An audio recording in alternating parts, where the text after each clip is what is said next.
चलिए अपन अपनी class start करते हैं और अपने सभी इनपुट डिवाइस चल रहे हैं, लगभग अपने कंप्लीट होने को हैं। एक दो क्लास और बची है अपनी इनपुट डिवाइस की, कुछ इसमें कवर करेंगे, कुछ मैं आपको कंप्यूटर पे कवर करा दूंगा। तो उसके आपकी जो क्लास मिलेगी वो आपको एक वीडियो के रूप में मिल जाएगी। जैसे इनके इन्वेंटर वगैरह होते हैं, समस्त इनपुट डिवाइस के इन्वेंटर की मैं आपको एक PDF सेंड कर दूंगा, वो व्हाट्सएप के चैनल पे मिल जाएगी, ठीक है। जिसमें सभी इनपुट डिवाइस के नाम लिखे होंगे, सभी इनपुट डिवाइस की इमेज बनी होगी कि कौन सा इनपुट डिवाइस देखने में किस प्रकार का होता है, और साथ में ही उसका इन्वेंटर का नाम और ईयर दोनों लिखे होंगे।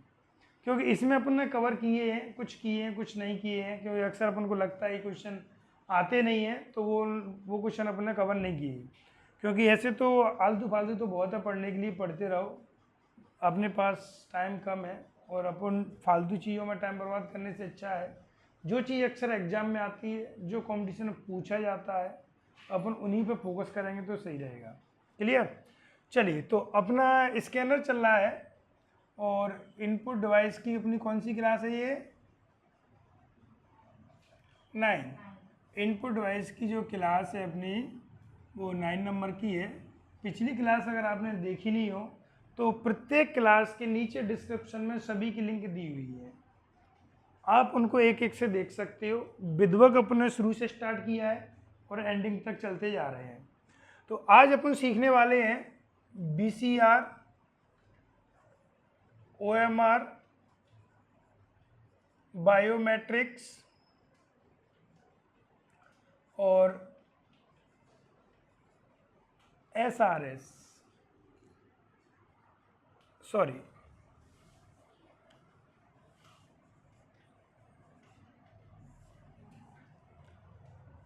वॉइस स्पीच रिकॉग्नाइजेशन, शॉर्ट में बोलते हैं VSR, ठीक।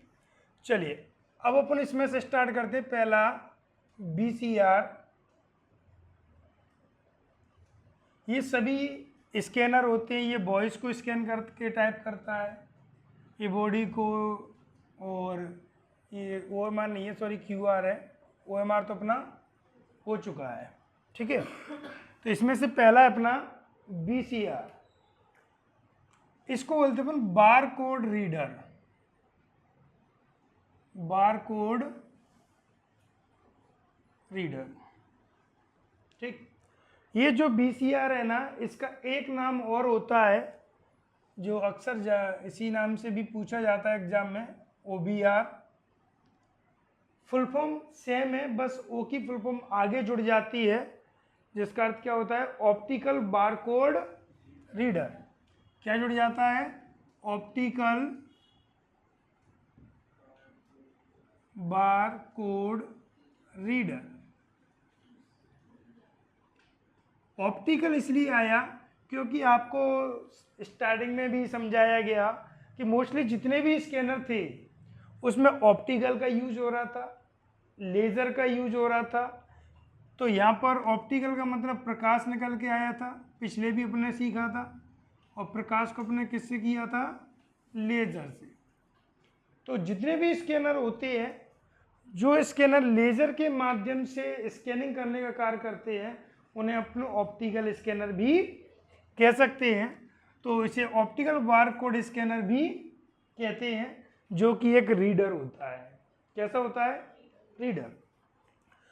अपन अब इसको आगे डिफाइन करें। स्टार्टिंग में अपने जब स्कैनर पढ़े थे तो अपने पढ़ा था सीट बेड स्कैनर पढ़ा था, फ्लैट बेड पढ़ा था, हैंड हेल्ड स्कैनर पढ़ा था। वो टाइप्स थे यूज के आधार पर, ये टेक्नोलॉजी के आधार पर चल रहे हैं। तो अब इसको अगर अपने यूज के आधार पर डिफाइन करें तो बार कोड को मोस्टली अपन हाथों में एक डिवाइस होता है, उसको पकड़कर स्कैन करते हैं। कभी आपने पोस्ट ऑफिस में देखा होगा, मॉल में देखा होगा, तो उनके पास एक छोटा सा इस तरीके का स्कैनर टाइप का रहता है, डिवाइस टाइप का। उसके माध्यम से जो भी सीधी खड़ी लाइनें होती हैं, बार कोड होता है, उस पर इसकी लेज़र पड़ती है और वो उसको स्कैन करने का कार्य कर लेता है। क्लियर। तो मेरा कहने का मतलब ये है कि अगर अपन इसको डिफाइन करें उन स्कैनर में कि उन स्कैनर में से कौन सा स्कैनर है तो अपन कह सकते हैं कि यह एक हैंड हेल्ड स्कैनर है। कौन सा स्कैनर है? ध्यान रखना, अक्सर आपसे क्वेश्चन पूछा जा सकता है, निम्न में से कौन से सीट फेड स्कैनर होते हैं, निम्न में से कौन से हैंड हेल्ड स्कैनर होते हैं। तो ध्यान रखना, मैंने आपको प्रत्येक स्कैनर में बताया है कि ये जो टेक्नोलॉजी के आधार पर स्कैनर है वो यूज के आधार पर कौन सा स्कैनर है।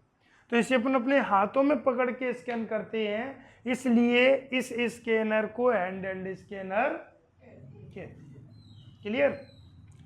और अपन स्कैनर की बात करें कि ये जो स्कैनर होता है वो किस तरीके का होता है, तो ये जो स्कैनर होता है, यह स्कैनर सीधी खड़ी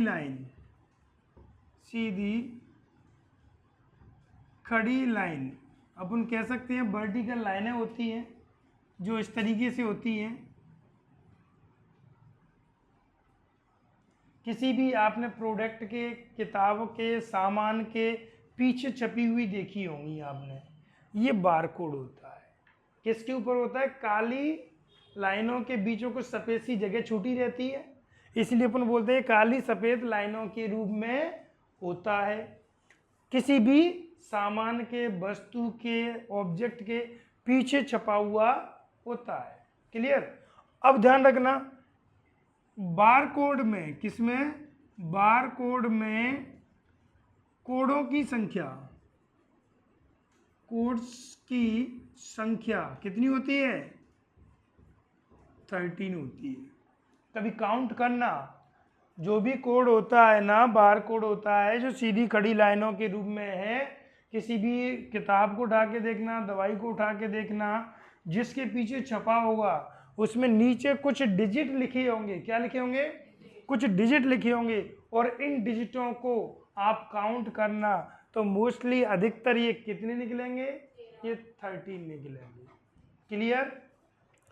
अब सुनिए, ये जो बार कोड होता है ना, ये 1 डायमेंशनल होता है, एक दिशात्मक होता है, एक दिशात्मक होता है, इसलिए इसे 1D मतलब 1 डायमेंशनल या लीनियर बारकोड भी कहते हैं। बारकोड भी कहते हैं। क्लियर? अब इस कोड में होता क्या है? तो इस कोड में जो बारकोड होता है ना, वो जिस प्रोडक्ट के पीछे है उस प्रोडक्ट के बारे में समस्त जानकारी रखता है, जैसे मैन्युफैक्चरिंग डेट,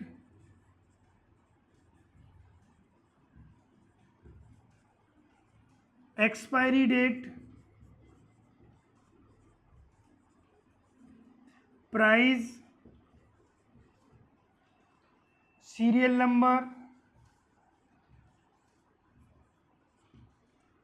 कंपनी, ETC।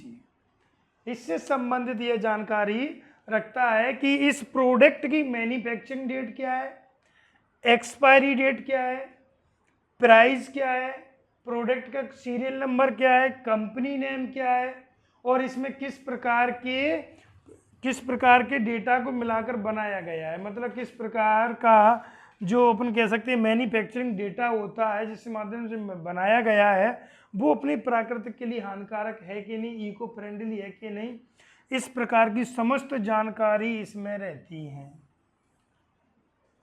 लेकिन ये थोड़े स्लो स्पीड से कार्य करता है। किससे कार्य करता है? ये स्लो स्पीड से कार्य करता है, मतलब स्लो स्पीड होती है किसको? डेटा को एक्सेस करने की, और इसका जो यूज किया गया था सिंपली किसी भी अपने सामान को ट्रैक करने के लिए किया गया। जैसे मेरी बुक थी, मैंने आपको दे दी, उसमें QR कोड मेरा बार कोड मेरा लगा हुआ है, आपने बोली मेरी है, मैंने जैसे ही उसको स्कैन किया समस्त जानकारी मेरी आ गई।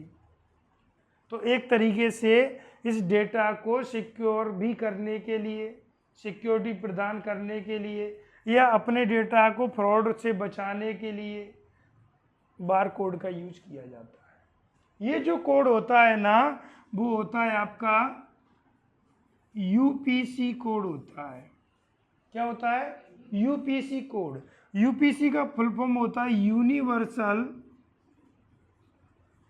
Product code. एक ऐसा कोड जो सभी जगह उस प्रोडक्ट के लिए मान्य है, उसे क्या कह देते हैं अपन? यूपीसी कोड कहते हैं।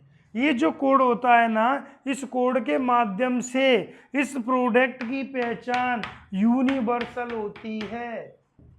ऐसा नहीं है कि यहाँ पर अपन स्कैन करेंगे तब कुछ और निकले, दूसरे स्टेट में करेंगे तब कुछ और निकले, या दूसरे देश में स्कैन करें तब कुछ और निकले। यूनिवर्सल है ये। यूनिवर्सल का मतलब जानते हो? पूरा भौगोलिक, पूरे भौगोलिक क्षेत्र में इस प्रोडक्ट की जानकारी सेम रहेगी, ये कभी भी बदलता नहीं। क्लियर? यही इसका यूज था। थोड़ा सा रिव्यू करते हैं। बीसीआर का फुल फॉर्म क्या होता है? Barcode reader. इसे ओबीआर भी कहते हैं। क्यों कहते हैं?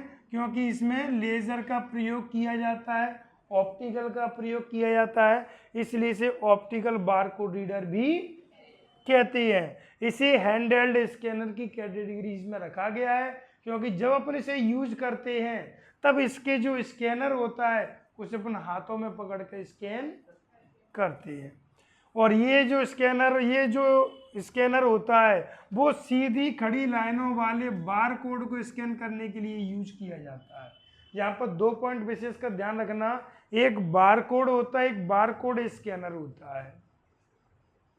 प्रत्येक स्कैनर का अपना एक कोड होता है। वो कोड उसी नाम से जाना जाता है जिस नाम से स्कैनर जाना जाता है। जैसे मैंने पिछली क्लास में आपको पढ़ाया MICR कोड, तो MICR स्कैनर भी था। मैंने पढ़ाया आपको OMR आंसर सीट, तो OMR स्कैनर भी था। वैसे ही अपन ने पढ़ा बार कोड, तो बार कोड स्कैनर भी होता है। ये उसी नाम पर रखे गए हैं जिस नाम का ये कोड होता है। तो ध्यान रखना, कोड को इनपुट मत कर देना। अपन को क्या टिक करना है? स्कैनर। क्या टिक करना है? रीडर। जो रीडर होते हैं, जो स्कैनर होते हैं, वही इनपुट डिवाइस होते हैं। कोड कोई डिवाइस नहीं होता है। तो ध्यान रखना, बस अंतर ये है कि जो स्कैनर होता है वो अपने ही कोड को स्कैन करने के लिए यूज किया जाता है। ऐसा नहीं है कि आप BCR ले आए और BCR कोड के माध्यम से आप चेक को स्कैन कर रहे हो। नहीं, सबका डेटा और सबका स्कैनर अलग अलग है। इसलिए तो इतने सारे इनपुट डिवाइस बनाए गए। सभी इनपुट डिवाइस का कार्य अलग अलग होता है अपने नाम के अकॉर्डिंग। क्लियर? तो ये सिस्टम बना। दूसरी बात, ये 1 डायमेंशनल होता है, एक दिशात्मक होता है। इसको पूरा स्कैन करना पड़ता है तभी ये कार्य करता है। ऐसा नहीं आधा अधूरा स्कैन कर लिया तो ये काम नहीं करता है। इसलिए इसे लीनियर भी बोलते हैं। लीनियर को हिंदी में क्या बोलते हैं? रेखीय। क्या बोलते हैं? रेखीय। रेखीय मतलब सीधी लाइन। क्लियर? और अगर ये बार कोड होता है, ये थोड़ा भी फट गया तो ये काम नहीं करेगा, ध्यान रखना। तो ये एक दिशात्मक होता है। इस प्रकार के बार कोड में क्या जानकारी रहती है? मैन्युफैक्चरिंग डेट रहती है, प्रोडक्ट डेट रहती है, प्राइस रहती है, एक्सपायरी चीज रहती है, इतनी कंपनी का नाम वगैरह समस्त जानकारी इस कोड के अंदर रहती है। जैसे अपन इसको स्कैन करते हैं पूरी जानकारी खुल जाती है। इसलिए आपने देखा होगा मॉल वगैरह में वो तुरंत स्कैन कर लेते हैं, तुरंत प्राइस आ जाती है, एक्चुअली होती है। बाकी के जो अपन जो कपड़े लेने जाते हैं उन पे क्यों नहीं लगी रहती? क्योंकि ये लोग खुद के भी लगा देते हैं। जो ब्रांडेड कंपनियों के होते हैं उसमें वो एक रेट भी कम ज़्यादा नहीं बढ़ा सकते। वो जो टैग लगकर आ रहा है वो QR कोड के माध्यम से लगकर आता है, इसलिए अपनी मर्जी से वो कभी कम ज़्यादा भी नहीं करते। भाई लेना है तो लो, नहीं लेना है तो मतलब वहाँ जाके आप बहस भी नहीं करते। दुकान वाले पे अपन कहते हैं 100 कम ले लो, 200 कम ले लो। क्यों? उनकी खुद की रेट चिपकी हुई होती है। ये ब्रांडेड रेट होती है जो इस QR कोड के माध्यम से कंप्यूटर में ऑनलाइन एक्सेस होती है। और ये किस प्रकार का कोड होता है? यूपीसी कोड होता है, जो कि यूनिवर्सल प्रोडक्ट कोड होता है, जो सभी जगह यूज किया जाता है। क्लियर? चलिए इसको नोट कर लो, फिर अपन देखते हैं क्यूआर कोड। चलिए अब अपना पहला हो गया बीसीआर हो गया, अब अपन देखते हैं क्यूआर। तो क्यूआर स्कैनर, अपन ध्यान रखना इसे क्यूआर कोड अलग होता है, जैसे मैंने अभी बताया था बीसीआर में, और क्यूआर स्कैनर अलग होता है। लेकिन मैंने मोस्टली देखा है कि जो भी कोई फीस पेमेंट करता है, कुछ बोलता है सर अपना क्यूआर स्कैनर भेज दो, स्कैनर नहीं क्यूआर कोड। क्या होता है? स्कैनर तो आपके पास होता है जिसके माध्यम से आप इसको स्कैन करते हो। अब ये क्यूआर कोड होता है ना, इसका फुल फॉर्म होता है क्विक रेस्पॉन्स। अब ध्यान रखना, कोड की बात हो रही है तो क्यूआर कोड, स्कैनर की बात हो रही है तो क्यूआर स्कैनर। अभी अपना क्या डिवाइस चल रहा है? स्कैनर, तो अपन क्या बोलेंगे? स्कैनर। क्यूआर स्कैनर क्या काम करता है? ये क्यूआर कोड को, किसको? क्यूआर कोड को स्कैन करने का कार्य करता है, स्कैन करने का कार्य करता है। अब ध्यान रखना, ये जो क्यूआर कोड होता है, ये जो कार्य करता है, ये इस स्कैनर के माध्यम से इसको स्कैन किया जाता है। अब एक चीज़ और आती है, ये जो क्यूआर कोड होता है वो किस प्रकार के स्कैनर के माध्यम से करते हैं? तब ये भी हैंडहेल्ड स्कैनर होता है। इस प्रकार के स्कैनर के माध्यम से भी अपन हाथों में पकड़ के यूज करते हैं। वो आजकल तो मोस्टली ये स्मार्टफोनों में आ रहा है, जितने भी अपन एंड्रॉयड स्मार्टफोन मल्टीमीडिया मोबाइल चला रहे हैं उन सभी में स्कैनर आ रहा है, और अपन क्यूआर कोड को स्कैन करके इसको यूज में ले सकते हैं। अब ध्यान रखना, ये जो स्कैनर है ये बीसीआर की जगह लेता जा रहा है। जो अपना बीसीआर था ना, अब उसके स्थान पर क्यूआर यूज होने लगा है, जिसके कारण धीरे धीरे क्या हटता जा रहा है? बीसीआर हटता जा रहा है। तो अपन कह सकते हैं यह एक बीसीआर बारकोड, बीसीआर का एडवांस रूप है, एडवांस रूप है। अब एडवांस रूप कैसे बना? तो उसने ये जो अपना बीसीआर था वो स्लो स्पीड का था, इसमें क्विक रिस्पॉन्स आ गया। जैसे ही आप स्कैन करोगे तुरंत रिस्पॉन्स मिलता है। तो ये कैसा है? ये हाई स्पीड स्कैनर है, हाई स्पीड स्कैनर होता है, जिसका रिस्पॉन्स तुरंत प्राप्त होता है।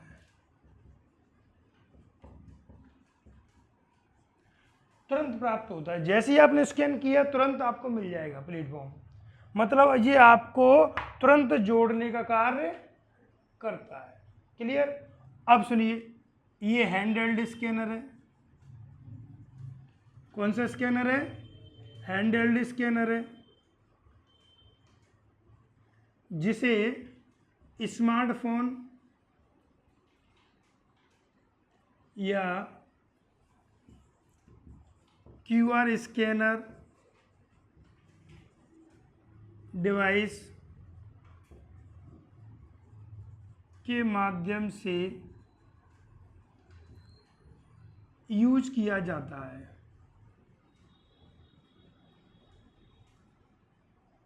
क्लियर? तो या तो स्मार्टफोन से इसको यूज में ले लो आप, अगर स्मार्टफोन नहीं है तो आप क्यूआर स्कैनर का अलग से भी डिवाइस आता है उसको ले आओ आप, लेकिन वो क्यूआर के लिए लेकर आओ, इससे अच्छा स्मार्टफोन ले लो, उसमें इनबिल्ट आता है, तो दोनों का यूज होता है। अब सुनिए, ये जो स्कैनर होता है ना, अपन स्टार्टिंग की बात करें तब ये स्टार्टिंग में केवल जो भी प्रोडक्ट होता है अपन कह सकते हैं ये भी यूपीसी कोड है, ये भी यूपीसी कोड होता है,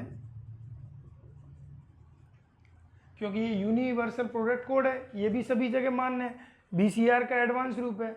इसका जो स्टार्टिंग में यूज हुआ था वो भी ट्रैकिंग के लिए हुआ था कि अपने डिवाइसों को स्कैन करके तुरंत जानकारी प्राप्त कर ली जाए। फिर धीरे धीरे इसका जो यूज हुआ था वो गाड़ियों में यूज हुआ, जैसे उन्हें कह सकते हैं फास्ट ट्रैक, उसी के समान होता है। फास्ट ट्रैक क्या करता था, गाड़ियों में आगे लगा देते, चिपका देते हैं, रख देते हैं गाड़ियों में, जैसे वो टोल प्लाजा से निकलती है ऊपर लगे हुए स्कैनर होते, तुरंत स्कैन करते हैं, टोल प्लाजा कट जाता है उसका। तो आप चोरी नहीं कर सकते। क्या नहीं कर सकते? चोरी नहीं कर सकते। बाइक 4 व्हीलर इधर से ले गए, उधर से ले गए, अपना जो टोल प्लाजा होता है उसको बचा गए। लेकिन फास्ट ट्रैक दूर से स्कैन कर लेता है। अब पैसे कट गए तुम अब कहीं भी जाओ, और इसमें पैसे डलवाने पड़ते थे। तो इस तरीके से ये इसका यूज होता था। लेकिन इसका एक सबसे अच्छी क्वालिटी थी कौन सी वाली? क्विक रिस्पॉन्स वाली। इसका जो रिजल्ट था वो बहुत फास्ट था, तुरंत मिलता था। तो धीरे धीरे धीरे धीरे फिर इसका जो यूज होने लगा था वो किसी भी वेबसाइट के लॉगिन में होने लगा था। अगर आपको कोई भी वेबसाइट लॉगिन करनी है तो आप उसके एक जो QR कोड होता है उसको स्कैन करो, तुरंत हो जाता है। जैसे आप व्हाट्सअप करते हो, फेसबुक करते हो, इंस्टाग्राम करते हो, अब तो सभी का QR कोड आ गया। तो इसका जो यूज होता है, यूजेज वेबसाइट के लॉगिन में, वेबसाइट्स के लॉगिन में,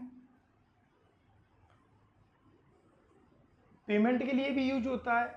आज अपना अगर किसी का ही फोन पे का, गूगल पे का या भीम ऐप का किसी का ही पेमेंट करना है, अपन स्कैन करते हैं, पेमेंट कर देते हैं।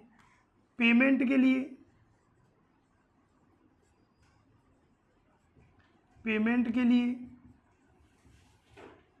जैसे फोन पे, गूगल पे, अब तो बहुत सारे हर चीज में पेमेंट का ऑप्शन आने लगा है। Google play store, Google play store पर या एप्पल में भी यूज होता है, एप्पल प्ले स्टोर।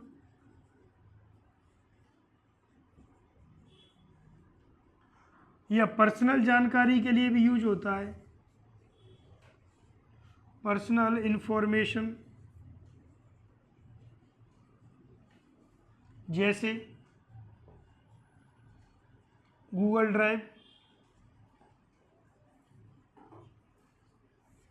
ध्यान रखना यहाँ पर एक विशेष चीज, गूगल ड्राइव का भी अपना एक QR कोड होता है, इसको किसी के साथ शेयर मत कर देना। अगर आपने अपना गूगल ड्राइव का QR कोड किसी को शेयर कर दिया और उसने जैसे ही अपने मोबाइल से उस QR कोड को स्कैन किया, वो आपके पूरे गूगल प्ले स्टोर के डेटा को एक्सेस कर लेगा। तो आपके गूगल प्ले स्टोर में जितनी भी पर्सनल जानकारी होगी, पर्सनल फोटो होंगे, पर्सनल वीडियो होंगे, पर्सनल इमेजें होंगी, पर्सनल PDF फाइलें होंगी, जो भी आपने पासवर्ड वगैरह लिख के उसमें डाला होगा, वो सबको एक्सेस कर लेगा। तो ध्यान रखना, किसी को मोबाइल अपना देते टाइम, वैसे तो देना नहीं है, देते टाइम ये भी ध्यान रखना है कहीं ये मेरे गूगल ड्राइव का बारकोड तो नहीं ले रहा, और ले लिया तो आपको पता भी नहीं चलेगा कि मेरा कहीं लॉगिन है कि नहीं है। अदरवाइज इस QR कोड को कोई हैक नहीं कर सकता। QR कोड कभी हैक नहीं हो सकता, ध्यान रखना। QR कोड कभी भी हैक नहीं हो सकता। क्यों नहीं हो सकता? क्योंकि यूजर रीडेबल नहीं है।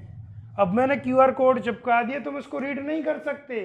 हैकर हो चाहे कोई भी हो, उसको वो रीड नहीं कर सकता। ये जो रीड होता है वो केवल मशीन रीडेबल होता है, मशीन रीडेबल होता है, ध्यान रखना।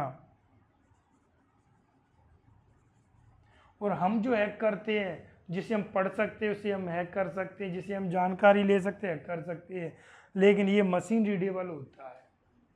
बस इसकी कमी एक ही है कि जब भी आप QR कोड बनाओ, प्राइवेट बना रहे हो या पब्लिक बना रहे हो, पहली बात ये डिसाइड करेगी। प्राइवेट बना रहे हो किसी के साथ शेयर मत करो, और मेरे ख्याल से प्राइवेट है तो बनाओ ही मत। फिर भी अब बना के रखना चाह रहे हो कि बाई चांस मेरा मोबाइल खो गया और मैं नया मोबाइल लेकर आया तो मैं जैसे ही क्यूआर कोड को स्कैन करूंगा उस पूरे मोबाइल की एक्सेस परमिशन मेरे न्यू मोबाइल में आ जाएगी, टेंशन नहीं है। लेकिन संभाल के रखना है आपको। और पब्लिक बना रहे हो तो कोई दिक्कत ही नहीं है, फिर उसमें पर्सनल जानकारी मत रखना। अगर आपने पर्सनल जानकारी रखी तब आपका पूरा डेटा कोई भी एक्सेस कर सकता है। इसलिए गूगल ड्राइव में ये डिसाइड करो कि कौन सा ईमेल यूज हो रहा है, और कौन सा जो ईमेल है वो क्या है, उस पर्सनल यूज के लिए है कि पब्लिक यूज के लिए है। क्योंकि बहुत सारे एजुकेटर होते हैं, बहुत सारे टीचर्स होते हैं जो अपने प्लेटफॉर्म के नोट्स गूगल ड्राइव पर प्रोवाइड कराते हैं। आप जैसे नोट्स उसमें जो करोगे वो गूगल आईडी मांगेगा, फिर गूगल आईडी से वो गूगल ड्राइव पे पहुंच जाएंगे, वहाँ पे जाके उसको डाउनलोड कर लो, उसके बिना वो डाउनलोड होंगे ही नहीं। तो उनका जो गूगल ड्राइव है वो पब्लिक है। अब उनको देखकर तुम प्रोवाइड मत करा देना, नहीं तुम पब्लिक बन जाओगे और समस्त जानकारी तुम्हें पता भी नहीं रहती कि कौन कौन सी जानकारी तुम्हारे मोबाइल में स्टोर है, गूगल प्ले स्टोर में स्टोर है, गूगल ड्राइव में स्टोर है।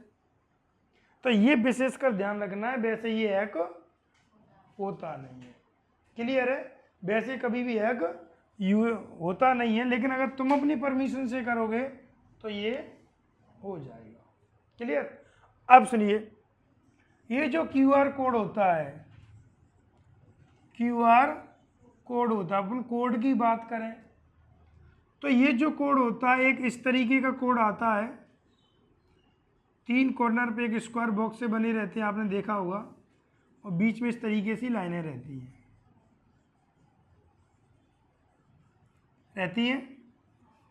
तो पहली बात तो ये 2D बार कोड होता है, 3D भी कह सकते हैं अपन, 3D रूप में भी मिलता है। तो ये कौन सा हो गया, 2D या 3D बार कोड होता है। इसे 2 डायमेंशनल या 3 डायमेंशनल बार कोड अपन कहते हैं। इसी के कारण आपने अक्सर देखा होगा, जब भी स्कैन किया होगा थोड़ा सा भी स्कैन हो जाता है वो लॉगिन हो जाता है। जरूरी नहीं है कि अपन को पूरा ही लॉगिन करना पड़े, ये BCR में होता था, क्योंकि BCR लीनियर था, 1D था, उसमें अपन को पूरा बार कोड स्कैन करना पड़ता तभी लॉगिन हो सकते हैं। लेकिन यहाँ पर तो थोड़ा सा भी अगर उसका हिस्सा आ गया और स्कैन हो गया तो समझ लो आप पेमेंट मोड में है, जो इसमें भी आप लॉगिन करना चाह रहे थे तुरंत आ जाती हो। क्यों? क्योंकि ये 2D होता है, 3D होता है, क्लियर। अब ये जो कोड होता है इसकी जो समस्त जानकारी होती है, जो कॉर्नर पे 3 स्क्वायर बॉक्स होते हैं उसमें रहती है। जो कोड से संबंधित जानकारी है ना, वो ये 3 स्क्वायर बॉक्स होते हैं कॉर्नर पर, उनमें होती है। आपने देखा होगा 4 नहीं होते, कॉर्नर 4 होते हैं, लेकिन इसके जो स्क्वायर बॉक्स होते हैं वो 3 होते हैं, अक्सर आपने देखा है, क्लियर। अब बीच में ये बहुत सारी टेढ़ी मेढ़ी आपको लाइन दिखती हैं, इनको बोलते हैं टाइम लाइन। क्या बोलते हैं? Time line. ये क्या दर्शाती है? ये इसके टाइम पीरियड को दर्शाती है। अगर आपने इसके एक निश्चित टाइम तक स्कैन किया और उसका इंटरफेस मिल गया, आपका नेटवर्क सही चल रहा है, नेट सही चल रहा है, तो आप लॉगिन हो जाओगे। या उतने टाइम तक आपने क्यूआर कोड को ओपन कर लिया और स्कैन नहीं किया, तब ये टाइमलाइन चेंज हो जाती है। क्या हो जाती है? कभी देखना आप व्हाट्सएप वेब ओपन करना कंप्यूटर पर या वेब पर, किसी पर भी, उसको स्कैन मत करना, थोड़ी देर उसे देखते रहना, थोड़ी देर बाद ये ऑटोमेटिक लाइन रिफ्रेश हो जाती है। क्या हो जाती है? ये 1 या 2 या 3 बार रिफ्रेश होंगी। अगर आपने स्कैन नहीं किया तो ये कैप्चा कोड बंद हो जाएगा और इसमें एक एरो का निशान बन जाएगा, जिसे अपन कहते हैं रीकैप्चा। दोबारा क्लिक करते हो फिर दोबारा से वो आ जाता है। तो एक ही कैप्चा को अपन दोबारा से अपन करते हैं, वो रीकोड कहलाता है। कैप्चा की तरह ही होता है। क्या कहलाता है?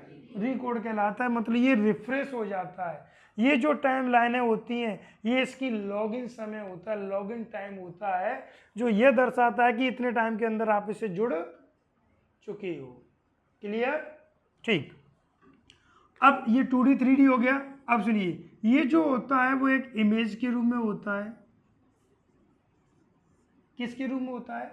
इमेज के रूप में होता है। अक्सर आपने देखा होगा, अपन जो स्कैन करते हैं इमेज ही तो होती है, इसीलिए अपन कभी कहते हैं कि भाई QR कोड अपना मुझे भेज दो। जो वो QR कोड भेजता है वो इमेज के रूप में आता है, ना कि डिजिट के रूप में कि अपन को डिजिट डालनी है, टेक्स्ट टाइप करनी, कुछ नहीं। कहीं से भी कोई भी फोटो क्लिक करके भेज देता है, अपन वहाँ से फोटो अपने फ़ोन पे, गूगल पे में अपलोड कर देते हैं, पेमेंट मोड पे आ जाता है। अपने गैलरी में डाला है तो गैलरी में से भी अपन इंसर्ट कर सकते हैं। क्यों? क्योंकि ये इमेज कोड होता है, ध्यान रखना। तो जब ये इमेज कोड है तो QR कोड को QR इमेज स्कैनर नहीं कह सकते क्या? कह सकते हैं। मैंने क्या बोला? जिस प्रकार का कोड होगा उसी प्रकार का स्कैनर होगा। तो जब ये इमेज कोड है तब QR कोड भी इमेज स्कैनर है। तो ध्यान रखना, इसे इमेज स्कैनर भी कहते हैं, इमेज स्कैनर भी कहते हैं। क्लियर? और जिसे इमेज स्कैनर कहते हैं उसे डेस्कटॉप स्कैनर भी कहते हैं। क्या कहते हैं? डेस्कटॉप स्कैनर भी कहते हैं। क्लियर? अब इस पूरे QR कोड की सबसे इंपॉर्टेंट बात, सबसे इंपॉर्टेंट, इस कोड को यूज करने के लिए, इस स्कैनर को यूज करने के लिए, स्कैनर के माध्यम से किसी भी QR कोड को स्कैन करने के लिए आपके स्कैनर डिवाइस को इंटरनेट से कनेक्ट होना आवश्यक होता है। अगर इंटरनेट से, अगर नेटवर्क से कनेक्ट नहीं है तब वह कार्य नहीं करेगा। तो ध्यान रखना, अगर आपका मोबाइल का नेट बंद है, अगर आपका जो स्कैनर लेके आए वो किसी नेटवर्क से कनेक्ट नहीं है, तब आप किसी भी QR को स्कैन करते रहना, वह कार्य नहीं करेगा। तब इसे अपन नेट स्कैनर भी, नेट इमेज स्कैनर भी कहते हैं। नेट इमेज स्कैनर भी कहते हैं। तो ध्यान रखना, इस प्रकार का स्कैनर जो मोस्टली अगर नेट से यूज हो रहा है तो सिंपल सी बात है कि नेट से संबंधित किसी भी वेबसाइट, किसी भी लॉगिन को लॉगिन करने के लिए इस स्कैनर का यूज किया जाता है। क्लियर? ये जो QR स्कैनर होता है ना, ये नेट के माध्यम से कार्य करता है, बिना नेट के माध्यम से कार्य नहीं करता। क्लियर? थोड़ा सा रिव्यू करते हैं फास्ट। QR का फुल फॉर्म सबसे ज्यादा क्वेश्चन आता है, क्या होता है? क्विक रिस्पॉन्स स्कैनर, जो QR कोड को स्कैन करने के लिए यूज किया जाता है। ये BCR का एक एडवांस रूप होता है। जब BCR का एडवांस रूप है तो वर्तमान में जिस जगह BCR यूज किया जा रहा है उन जगह भी किया जा रहा है और अपने एक्स्ट्रा क्षेत्रों में भी इसका यूज होता है। जैसे अभी अपने देखा था, हाई स्पीड स्कैनर होते हैं, स्कैन करते ही तुरंत रिस्पॉन्स मिलता है। इसी के कारण ये प्रसिद्ध हो गया कि भाई हमें तो तुरंत रिजल्ट चाहिए, तुरंत रिजल्ट चाहिए, तो धीरे धीरे सभी जगह यूज होने लगा। हैंडहेल्ड स्कैनर होता है, इसे भी UPC कोड कहते हैं, और इसका जो यूज होता है किसी भी वेबसाइट के लॉगिन में, पेमेंट करने के लिए, गूगल पे, एप्पल प्ले स्टोर से ऐप, किसी भी ऐप को डाउनलोड करने के लिए, या किसी भी पर्सनल जानकारी जैसे गूगल ड्राइव इत्यादि से लॉगिन होने के लिए यूज किया जाता है। और इस QR कोड को कोई हैक नहीं कर सकता, केवल ये मशीन रीडेबल होता है, जिसे मशीन के माध्यम से लॉगिन किया जाता है। और ये जो QR कोड होता है वो एक इमेज जैसा कोड होता है, जिसके 3 कॉर्नर पे स्क्वायर बॉक्स लगे रहते हैं, जिसमें समस्त जानकारी स्टोर रहती है और वहीं से वो जानकारी एक्सेस होती है। बीच में जो जिगजैग लाइनें होती है टेढ़ी मेढ़ी, उनको टाइमलाइन कहते हैं, जो एक निश्चित समय के अंदर उसे लॉगिन करने के लिए यूज किया जाता है। ये 2D या 3D बार कोड होता है, जिसे इमेज कोड या डेस्कटॉप कोड भी कहते हैं। इस प्रकार के कोड को एक्सेस करने के लिए इंटरनेट का होना आवश्यक है। बिना इंटरनेट की सहायता से आप इसको लॉगिन नहीं कर सकते। और इसका जो स्कैनर आ रहा है मोस्टली स्मार्टफोनों में आ रहा है। अपन समस्त प्रकार के बार कोड को स्मार्टफोन से यूज में ले सकते हैं। एक छोटी सी जानकारी और है, ये जो QR कोड होता है, ये जो QR कोड होता है ये दो रूपों में अपन यूज कर सकते हैं, एक सॉफ्ट कॉपी में, दूसरा हार्ड कॉपी में। सॉफ्ट कॉपी में इसकी टाइमलाइन चेंज होती है, हार्ड कॉपी में टाइमलाइन चेंज नहीं होती। अगर अपने मोबाइल में है, अगर अपने किसी भी डिवाइस में है, तब वो सॉफ्ट कॉपी के रूप में होता है। और कभी कभी अपने सॉफ्ट कॉपी को प्रिंट आउट करके कहीं भी लगा देते हैं, दीवार पे चिपका देते हैं या किसी प्लेट पे चिपका देते हैं, जो बाद में जो भी व्यक्ति आता है उसको वो स्कैन करके पेमेंट वगैरह या वाईफाई से जोड़ने का कार्य करता है। क्लियर? ये अपने QR से स्कैनर की समस्त जानकारी हो गई। इससे क्वेश्चन बाहर आपका नहीं जाएगा। और ध्यान रखना दोनों प्रकार के, चाहे बार कोड हो चाहे QR कोड हो, ये जापान में इसका सबसे पहले यूज किया गया है और जापान की प्रोडक्ट के ऊपर सबसे पहले छपा रहता था या किसी को ट्रैक करने के लिए यूज होता था। ठीक है, इसको नोट कर लो, फिर अपन देखते हैं बायोमेट्रिक्स। क्लियर? चलिए नोट कर लीजिए आप। चलिए दोनों हो गए अपने। अब अपन तीसरा देखते हैं बायोमेट्रिक्स।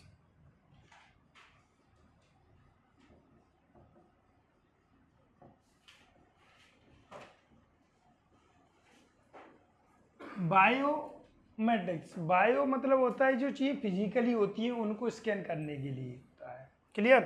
तो ध्यान रखना ये जो बायोमेट्रिक्स होता है वो अनेक रूपों में यूज होता है और ये एक स्कैनर है। किस प्रकार का स्कैनर है? Mostly physically. कैसा होता है? फिजिकली पार्ट ऑफ बॉडी, कोष्टक में जो भी बॉडी के पार्ट्स होते हैं उनको ये स्कैन करने के लिए यूज किया जाता है। कौन? बायोमेट्रिक्स। और ध्यान रखना एक इनपुट डिवाइस होती है बायोमेट्रिक्स। बहुत सारे बच्चे कहते हैं कि सर ये एक आउटपुट डिवाइस है। आउटपुट नहीं है, इनपुट ही है, क्योंकि ये स्कैनर है और स्कैनर में भी ये किसको स्कैन करती है? बॉडी के किसी भी पार्ट्स को स्कैन करने के लिए यूज की जाती है। अब इसका जो प्राइमरी टास्क है, ध्यान रखना क्या टास्क है? प्राइमरी मतलब ये बनाई किसके लिए गई, इसको बनाने का उद्देश्य क्या था? तो इसका जो बनाने का उद्देश्य था वो एक हाई प्रोफाइल, क्या? हाई प्रोफाइल सिक्योरिटी के लिए, एक हाई प्रोफाइल की सिक्योरिटी प्रोवाइड करने के लिए इसका यूज किया गया। लेकिन ध्यान रखना ये जो हाई प्रोफाइल सिक्योरिटी होती है ना, ये प्राइमरी सिक्योरिटी नहीं है। मतलब ये जो प्राइमरी टास्क है, उद्देश्य इसका कि जो बनाई किसके लिए? हाई प्रोफाइल सिक्योरिटी के लिए बनाई गई थी। लेकिन जो ये सिक्योरिटी होती है वो सेकेंडरी रूप में होती है। किस में होती है? सेकेंडरी। कैसे? सुनिए, आपका मोबाइल होता है, आपने कभी भी मोबाइल में डायरेक्ट आपका जो लॉक होता है सेंसर वाला, जिसमें आप थंब लगा के या फिंगर लगा के लॉक खोलते हो, वो प्राइमरी लॉक नहीं होता। उससे पहले आपको कोई एक पिन वाला डालना पड़ता है, पैटर्न लॉक डालना पड़ता है। तो ये क्या हो गई? सेकेंडरी सिक्योरिटी हो गई। लेकिन इसका प्राइमरी टास्क क्या था? एक हाई प्रोफाइल की सिक्योरिटी प्रोवाइड कराना। आपके मोबाइल में लॉक तो लगा था, कोई दिक्कत नहीं है, फिर आपने दूसरा थंब लॉक क्यों लगाया? और ज़्यादा सिक्योरिटी बढ़ाने के लिए। तीसरा आपने फेस लॉक भी लगा लिया, अब और ज़्यादा सिक्योरिटी हो गई। इसीलिए तो आप मोबाइल में लगाते हो स्क्रीन लॉक अलग, ऐप लॉक अलग, चैट लॉक अलग, बहुत सारे लॉक लगा के रखती हो। क्यों? आपका एक हाई प्रोफाइल का डेटा है, अगर लीक हो गया तो दुनिया लुट जाएगी, पता नहीं क्या से क्या हो जाएगा। तो आप क्या करते हो? दो दो तीन तीन चार चार लॉक लगा के रखते हो। क्यों रख रहे हो? बाई चांस अगर मम्मी ने, पापा ने, किसी ने भी मोबाइल ले लिया, लॉक खोल के मांग दिया तो देना पड़ेगा। तो मोबाइल का लॉक खोल के दे देंगे, ऐप का लॉक नहीं देंगे। ऐप का भी दे देंगे तो चैटिंग का लॉक तो खोलेंगे ही नहीं। तो ये जितने भी लॉक लगा रहे हो वो अपनी एक हाई प्रोफाइल सिक्योरिटी बनाने के लिए लगाते हो आप। तो ये जो बायोमेट्रिक्स होती है ना, वो मोस्टली जो अधिकतर जो उसका यूज बना है वो केवल और केवल सिक्योरिटी बनाने के लिए बना है, चाहे किसी भी प्रकार की जानकारी हो। इसका जो सबसे ज़्यादा अगर अपन अपने नॉर्मल में यूज देखें तो अपन कह सकते हैं कि जब भी आप आधार कार्ड बनवाने जाते हो या आप बैंक से अब तो पैसे निकालते हो तब आप थंब लगाते हो, तो थंब से क्या होता है, आपकी जानकारी स्कैन हो जाती है फिंगर लॉक के माध्यम से। जैसे फिंगर आपने लगाया, फिंगर आपके स्कैन हुए, आपका पूरा अकाउंट की डिटेल खुल गई। फिंगर लगाया, आपके पूरे आधार की डिटेल खुल गई। तो ये क्या हो रहे हैं, ये बायोमेट्रिक्स है। इसके माध्यम से आपके फिजिकली पार्ट को स्कैन किया जा रहा है, जिसमें अपन किस किस को स्कैन कर सकते हैं, थंब को स्कैन कर सकते हैं, फिंगर को स्कैन कर सकते हैं और आइरिस को स्कैन कर सकते हैं, फेस को कर सकते हैं। फेस मोस्टली आइरिस में ही आ जाता है, ध्यान रखना आप, ठीक है, लेकिन वो पूरे फेस को ही प्रोजेक्टिव स्कैन लेते हैं। ये इसके नॉर्मली यूज होते हैं कि इन चीज़ों को स्कैन करने के लिए, इन चीज़ों को स्कैन करके अपन किसी भी चीज़ में एक सिक्योरिटी ऐड कर सकते हैं। फिर जब भी अपन लॉगिंग करेंगे तो इसके माध्यम से स्कैन करना पड़ता है, जिसमें मोस्टली सबसे ज़्यादा जो यूज होता है वो फिंगर का रहता है, लेकिन आधार वगैरह के लिए थंब भी का अपन यूज करते हैं। थंब काम नहीं करता तब अपन फिंगर लगा सकते हैं। अब जो इसका जो यूज होता है वो स्मार्ट जो गेट आ रहे हैं, स्मार्ट गेट और स्मार्ट लॉक कह सकते हैं अपन, या मोस्टली घरों में तो तिजोरी भी ऐसी ही आ रही है, लगाओगे तिजोरी खुल जाएगी, अपना जो भी पैसा गोल्ड वगैरह रखना है उसके बाद बंद। लेकिन उसका एक पिन कोड भी होता है, ध्यान रखना, क्योंकि कभी कभी अंगूठा आपका थोड़ा सा कुछ काटते टाइम कट गया तो लगाते रहना आप। या आप लोगों ने देखा हो जो लोग ज़्यादा काम करते हैं उनके ये थोड़ी गड़बड़ करने लगते हैं तो फिर वो काम नहीं करते, फिर फिंगर लगवाते हैं, फिंगर भी काम नहीं करेंगे तो फिर इसीलिए 2-2 3-3 स्कैनिंग होती है। ये 2-2 3 स्कैन क्यों करते हैं, थंब की भी, फेस की भी, इन सारी चीज़ों की। एक काम नहीं करेगी तो एक चीज़ तो करेगी। बाई चांस आप घर में सब्जी बनाते रहते हो, सब्जी से अंगूठा कट गया तो वो तो फिर खराब हो गया हो, अब जैसे ही लगाओगे तो तुरंत काम नहीं करेगा वो। या आपने ऑयली हाथ हो चुके हैं तब आप लगाओगे तब काम नहीं करेगा। इसीलिए जब भी आप ऑनलाइन एग्जाम देने जाते हो तो आपने अक्सर देखा होगा बहुत सारे बच्चों के थंब मानते नहीं है, तो फिर कभी फिंगर लगाते हैं, कभी आइस करते हैं वो, तो इस तरीके से करते हैं, ठीक है। तो ये एक हाई प्रोफाइल सिक्योरिटी डिवाइस होता है, ज़्यादा क्वेश्चन नहीं बनते हैं इससे। तो इसका अपन यूज देखते हैं। बायोमेट्रिक्स ऐसा एक स्कैनिंग डिवाइस होता है जो फिजिकली पार्ट्स को, बॉडी किसी पार्ट को स्कैन करने के लिए यूज किया जाता है। ये हमें एक secondary high profile security provide कराता है। इसके माध्यम से अपन किसी भी चीज़ में एक लॉक लगा सकते हैं सेकेंडरी रूम में, और सेकेंडरी लॉक लगाकर उसकी सिक्योरिटी को और बढ़ा सकते हैं। इसका यूज आधार कार्ड को बनाने के लिए होता है, बैंक अकाउंट डिटेल्स को लॉगिन करने के लिए होता है, या मोस्टली स्मार्टफोनों में तो अब आ ही रहा है लॉक, लैपटॉप में भी आता है। जैसे अपन फिंगर लॉक लगाएंगे वो फिंगर से ही खुलेगा। बहुत सारे गेट वगैरह भी आ रहे हैं, लैपटॉप में आता है बीच में छोटा सा बटन, जैसे ही लगाओगे ना ओपन हो जाता है। क्लियर? चलिए, तो ये बायोमेट्रिक्स हो गई। अपन लास्ट अपना टॉपिक बचा है वॉइस स्पीच रिकॉग्निशन सिस्टम, इसको और देख लेते हैं। इसको नोट करो, फिर इसको अपन देखते हैं। ये नोट हो गया क्या आपका? क्वेश्चन पूछना है आपको? चलो लास्ट टॉपिक और देख लेते हैं अपन। इसका जो फुल फॉर्म होता है वॉइस स्पीच रिकॉग्निशन। ध्यान रखना, ये भी मोस्ट इम्पोर्टेंट टॉपिक है अपना। ये वर्तमान में सबसे ज़्यादा यूज होता है। क्या होता है? वॉइस मतलब क्या होती है? आपकी आवाज़, स्पीच जो भी आप बोल रहे हो, और रिकॉग्नाइजेशन होता है पहचानना। क्या होता है? पहचानना। तो ये क्या करते हैं, जो इस प्रकार के डिवाइस है हमारे समय की बचत करते हैं। अभी जैसे मान के चलो मुझे आपके ग्रुप में कुछ डालना है, या मुझे किसी से कुछ कहना है, या चैटिंग ही मुझे करनी है, तो मैं ज़रूरी थोड़ी मैं टाइप करके करूँ। कब तक कौन टाइप करेगा? नई टेक्नोलॉजी है, यूज करो। तो मैंने जैसे ही उसको दबाया, माइक वाला बटन आता है जो, उसमें माइक को दबाया, बोलते चले जाओ। वो आपकी आवाज़ को पहचानेगा कि आप क्या बोल रहे हो, और उसे टेक्स्ट फॉर्म में, किसमें? टेक्स्ट फॉर्म में स्टोर करता जाएगा,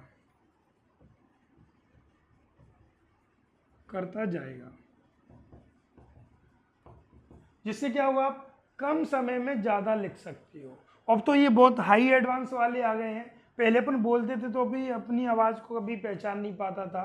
अब तो ये बहुत सारी लैंग्वेजों में आ चुकी है। आप आराम से बोलते चले जाओ और पूरा लिखता हुआ चला जाएगा। तो इससे क्या होता है, अपने समय की बचत होती, कम समय में अपन ज़्यादा लिख सकते हैं और अपन को टाइप करने की भी आवश्यकता नहीं होती। कभी कभी एक चीज़ दिक्कत और आती है, कुछ ऐसे वर्ड्स होते हैं जिन्हें अपन टाइप करने में दिक्कत आती है, क्योंकि मोबाइल का कीबोर्ड है, कौन सी मात्रा कहाँ पर कैसे क्या लगनी, टेंशन खत्म, बोल दो अपने आप टाइप कर देगा। कौन सा वर्ड कैसे लिखना है, कोई टेंशन नहीं है। आपको हिंदी लिखना नहीं आती, कोई दिक्कत नहीं है, बोलना आती है, बोल के टाइप कर लो। तो सबसे बढ़िया बात है इसकी। और सबसे अच्छी बात एक चीज़ और है, इसमें लैंग्वेज सेट करनी पड़ती है। आप जिस लैंग्वेज को सेट करोगे उसी लैंग्वेज में टाइप होता चला जाएगा। तो ज़रूरी नहीं है हमको पंजाबी उर्दू आती है कि नहीं आती है, जो लैंग्वेज सेट करनी है और उसी लैंग्वेज बोलते चले जाओ, वो अपने आप टाइप करता चला जाएगा, सेंड कर दो। लेकिन ध्यान रखना, जो लैंग्वेज तुमको नहीं आती उस लैंग्वेज में टाइप करोगे तो तुम्हें भी नहीं पता गलत लिखा है कि सही लिखा है। क्योंकि कई बार क्या होता है, अपन बोलते जाते हैं, उसे कभी कुछ डबल साउंड सुनाई देता है, या किसी और का भी साउंड आ रहा है, या किसी आवाज़ आ रही, तो कन्फ्यूजन हो जाता है, तो कुछ की मारी कुछ लिख देता है या छोड़ ही देता है। तो ध्यान रखना, इसका यूज़ करते टाइम एक बार स्टोर जो टेक्स्ट हो जाती है, जो टाइप हो जाती है, कन्वर्ट हो जाती है, उसे पढ़ जरूर लेना कि लिखा क्या है। क्लियर? इसकी भी एक कमी है, इसके लिए भी हमें नेट चाहिए।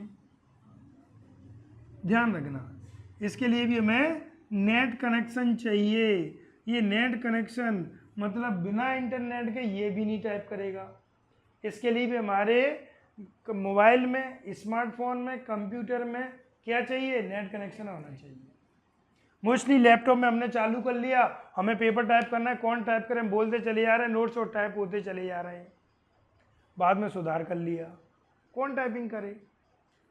तो धीरे धीरे आप, हो सकता है कि आपकी ये टाइपिंग की जॉब खा जाएगा। मतलब टाइपिंग की जॉब खतरे में है। जिस दिन अपने जो normal keyboard, voice keyboard converter आने लगे, उसी दिन आपकी टाइपिंग खत्म। क्योंकि आपको पता है नेट कनेक्शन बहुत तेजी से बढ़ता हुआ जा रहा है। हर मोबाइल में नेट कनेक्शन है अभी, क्यों? रिचार्ज कराते हैं अपन। अब धीरे धीरे हर घर में नेट लग जाएगा। नेट लग जाएगा तो सारी चीज़ें फिर किससे चलने वाली आ जाएंगी? नेट से आएंगी। क्यों? अपन यूज करेंगे भाई। अपन अभी टीवी की बात करें तो अभी अपन जो टीवी देखते थे वो पहले एंटीना डिस्क वगैरह लगाते थे, उसका सिस्टम खत्म हो गया। अब घर में वाईफाई लग गई, अब वाईफाई से चैनल अपन डायरेक्ट इंटरनेट की सहायता से देख रहे हैं। तो वैसे ही अब कीबोर्ड आ जाएंगे कि वॉइस कीबोर्ड आ जाएंगे, और वैसे आ भी रहे हैं अपने, नॉर्मली अभी नहीं आए हैं, आ चुके हैं, नॉर्मली अपने कार्यों में नहीं आए। अपन ले आएंगे, बटन दबाया, बोलते चले जाओ, पूरा टाइप होता चला गया, और बाद में बस थोड़ा सा एडजस्टमेंट कर लो, उसकी फॉर्मेटिंग कर लो और प्रिंट दो, लेटर टाइप। जितनी देर में आप एक लेटर बनाओगे उतनी देर में वो वॉइस कमांड के माध्यम से 10 लेटर टाइप कर देगा। एडजस्ट तो आपको भी करना पड़ेगा, टाइप करने के बाद एडजस्ट उसको भी करना है। वो तो अपनी स्पीड बनाएगा बोलने की, और बोलने की स्पीड ज़्यादा होती है उंगलियों की स्पीड से। तो ये चीज़ आने वाली है जो कि आपकी टाइपिंग की जॉब खतरे में हो जाएगी। इससे अच्छा है कि अभी आप अच्छे से टाइपिंग कर लो और जितनी जल्दी हो सके जॉब ले लो। क्लियर? क्योंकि नई नई टेक्नोलॉजी आती जा रही है, वो किसी ना किसी का स्थान लेती जा रही है। रोबोटिक आ गई, एआई आ गई, वर्चुअल आ गई, ये सब VR आ गई, सब किसी ना किसी का स्थान ले रही है। तो कभी ऐसा भी समय है कि हमारा स्थान ले लेंगी, तो पहले ही कुछ कर लो आप लोग। क्लियर? तो ये होता है वॉइस स्पीच रिकॉग्नाइजेशन। क्लियर? आज अपने 4 टॉपिक क्लियर कर लिए। एक VCR हो गया, QR हो गया, बायोमेट्रिक्स हो गया और VSR हो चुका है। क्लियर। अपना इसमें 1-2 डिवाइस और बचे हैं, वो अपन नेक्स्ट क्लास में कवर कर लेंगे। ओके। और आप जो भी क्लास देखते हो या जो भी क्लास यूट्यूब पर लेते हो उसको शेयर भी किया करो। और मैं देखता हूँ बहुत सारे बच्चे थोड़ा सा वीडियो देख के बंद कर देते हैं। भाई ये बहुत एडवांस क्लास है, इससे एक भी क्वेश्चन बाहर नहीं जाने वाला। मैं फिर कह रहा हूँ, जो भी बच्चे CBCT का, MP हाई कोर्ट का, MP ASI का या उन एग्जामों की तैयारी कर रहे हैं जिनमें कंप्यूटर आता है, भाई क्लास पूरी देखो, नोट्स अपने स्वयं बनाओ। आप 2 मिनट देखोगे, इंटरेस्ट वीडियो बहुत देखते हो लेकिन वो जिंदगी बर्बाद है। इंटरेस्ट वीडियो में कुछ नहीं मिल रहा है। नॉलेज बेस्ड वीडियो देखो जो आपके एग्जाम में आने वाले हैं। तो पूरा वीडियो देखा करो जिससे आपको एक एक पॉइंट की जानकारी मिले, क्योंकि एक भी पॉइंट छूट गया, वही एग्जाम में आ गया तो आपने अक्सर देखा है CBCT में भी 37 से बहुत सारे बच्चे फेल होते हैं। 30 और 37 के बीच में आपको कम से कम माने चलो कि 40 से 50% बच्चे फेल मिल जाएंगे, और ज़्यादा भी मिल सकते हैं इतने बीच में। उसका रीजन ही होता है ये मक्कारी वाले होते हैं, थोड़ा सा देखा भाई मेरा तो काम हो गया। ये इम्पोर्टेंट वाले बच्चे हैं कि इम्पोर्टेंट क्वेश्चन दे दो बस हो गया काम। तो इम्पोर्टेंट में तो इतने ही आते हैं। अगर आपको अच्छा स्कोर चाहिए, अच्छे नंबर चाहिए, आपको क्लास पूरी देखनी पड़ेगी, एक एक पॉइंट को समझना पड़ेगा कहाँ से किस प्रकार का क्वेश्चन बन रहा है। क्लियर। और हो सके तो अपने दोस्तों को चैनल से जुड़वाओ और उनको सब्सक्राइब करने के लिए बोलो, जिससे उनके पास घर ही नोटिफिकेशन पहुंच जाए। क्योंकि मैं अक्सर देखता हूँ जिस क्लास को ग्रुप में नहीं डालता तो कहते हैं कि हमारे पास क्लास ही नहीं आई है। इसका मतलब क्या है, उन्हें क्लास की कोई टेंशन ही नहीं है, नोटिफिकेशन ऑन करके ही नहीं रखा। आपको कैसे पता चलेगा कि क्लास डाल दी कि नहीं डाल दी? अपना जो बेल आइकन का बटन होता है उसे दबा के रखो, तुरंत पता चल जाएगा कि क्लास अपलोड हो चुकी है। और नई भी नोटिफिकेशन आ रहा है तो आप चैनल पर जाके चेक करो कि नया वीडियो अपलोड तो नहीं हो गया, नई क्लास तो नहीं आ चुकी है। 1 महीना है आपके पास CBCT का एग्जाम का, फिर रह जाओगे, कोई मतलब वाली बात नहीं निकलेगी। अगर ये आपने सारी क्लास अच्छे से ले ली तो आपके अच्छे खासे नंबर आएंगे और 100% आप पास हो जाओगे। आपको कोई बुक पढ़ने की जरूरत नहीं है, किसी भी अदर प्लेटफॉर्म से पढ़ने की जरूरत नहीं पड़ेगी आप। क्लियर। तो इन क्लासों को लीजिए और वीडियो को लाइक भी किया करो, आप देखते हो। ठीक है, चलिए फिर मिलते हैं नेक्स्ट क्लास में। कुछ अपने टॉपिक बचे हैं, लास्ट इनपुट की और क्लास आएगी, उसके बाद अपने समस्त इनपुट डिवाइस खत्म हो जाएंगे। ओके, चलिए मिलते हैं फिर। Okay, thank you.